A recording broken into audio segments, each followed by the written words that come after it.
apa kabarnya? Adik-adik, pernah dengar nggak kisah penabur yang hendak pergi ke ladang? Yuk, kita sama-sama dengerin kisahnya. Pada suatu hari, Yesus hendak mengajar di tepi danau. Datanglah orang banyak untuk mendengarkan Yesus. Akhirnya Yesus naik ke sebuah perahu adik-adik. Dan orang banyak itu tetap duduk di daratan. Setelah itu, Yesus mulai mengajar dengan sebuah perumpamaan. Katanya, "Dengarlah, adalah seorang penabur keluar untuk menabur.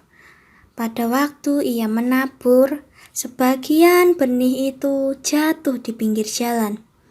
Lalu datanglah burung dan memakannya sampai habis.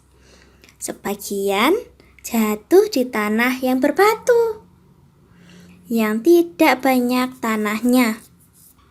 Lalu benih itu pun segera tumbuh karena tanahnya tipis. Tetapi sesudah matahari terbit, layulah ia dan menjadi kering karena tidak berakar. Sebagian lagi benih itu jatuh di tengah semak berduri.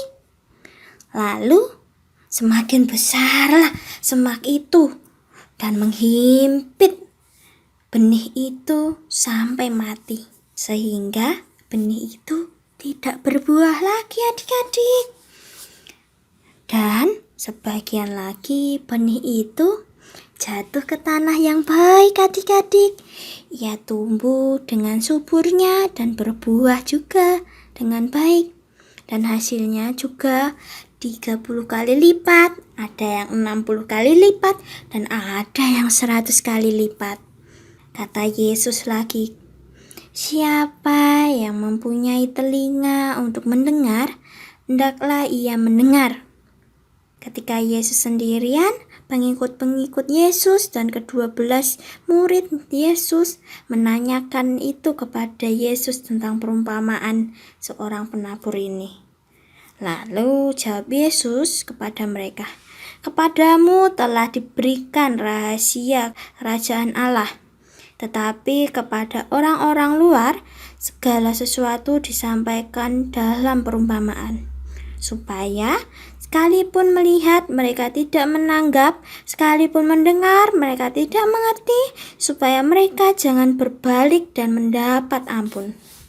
Lalu Yesus berkata lagi kepada mereka, "Tidakkah kamu mengerti perumpamaan itu? Kalau demikian, bagaimana kamu dapat memahami semua perumpamaan yang lain?" Penabur itu menaburkan firman. Orang-orang yang di pinggir jalan, tempat firman itu ditaburkan, ialah mereka yang mendengarkan firman. Lalu datanglah iblis yang mengambil firman yang baru ditaburkan di dalam mereka.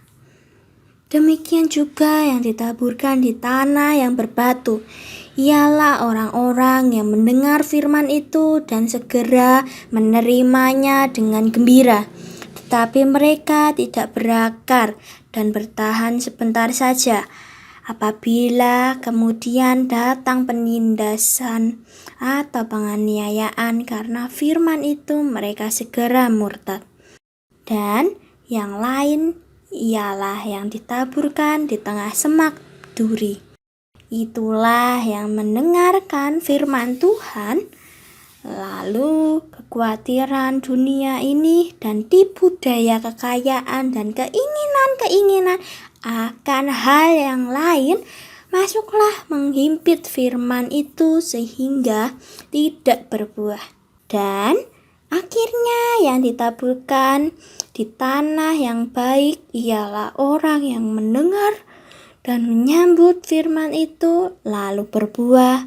Ada 30 kali lipat, ada yang 60 kali lipat, dan ada yang 100 kali lipat. Adik-adik, dari kisah ini kita belajar sama-sama bahwa ketika benih ditabur di tempat yang tandus, maka tidak dapat bertumbuh. Sama halnya dengan kita adik-adik. Kita bagikan tanah untuk menanam benih itu. Kita ingin tanahnya tandus atau berbatu atau tanah yang subur. Kita mau seperti apa adik-adik? Ya, kita ingin tanahnya yang subur pastinya. Lalu bagaimana caranya? Caranya dengan rajin membaca firman Tuhan, berdoa, memuji nama Tuhan, melakukan firman Tuhan, selalu mengandalkan Tuhan. Yuk, untuk mengakhiri sapaan firman hari ini, mari kita berdoa bersama-sama. Tuhan, terima kasih atas berkat-Mu hari ini. Tuhan, bimbing kami dan pimpin kami untuk selalu melakukan firman-Mu dan selalu mengandalkan-Mu dalam kehidupan kami sehari-hari. Terima kasih Tuhan. Amin.